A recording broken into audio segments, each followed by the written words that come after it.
नमस्कार जय जगन्नाथ। आज आउ गोटे नुआ रेसिपी पनीर को प्रथमे ग्रेटर साहाय्य ग्रेट करदे।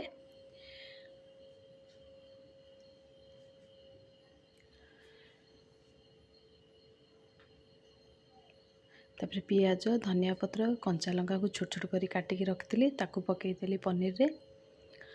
तापर से करी पाउडर जीरा लंका गुंड आउ चाट मसला ताकू पकई सारा और लुण टे पकई सारा हाथ में चकट देती। तापर अटा नहीं पारे चकटिकी ना मैदा भी नहीं पारे। मु मैदा नहीं अटा को नहीं चकटिकी तापर आपको चकट देती हाथ में देखु। तापर गोटे बेलणा पटारे टिके अटा छिंचिकी सेमती गोटे गुला आनिकी ताकू हाथ में स्प्रेड करेंगे। तापर जो काकरा पिठा जमती गढ़ती मंडा पिठा ता भितर पूरा देकी सेमती ताकू आउ गोटे भी करके देखा सेमती ताकू गढ़े ता भितर छेना पूर को देकी तापर एमती ऊपर टिके काढ़ीदेवे। तापर पुणी अटा छिंचिकी ताकू हल्का हाथ में बेलिबे।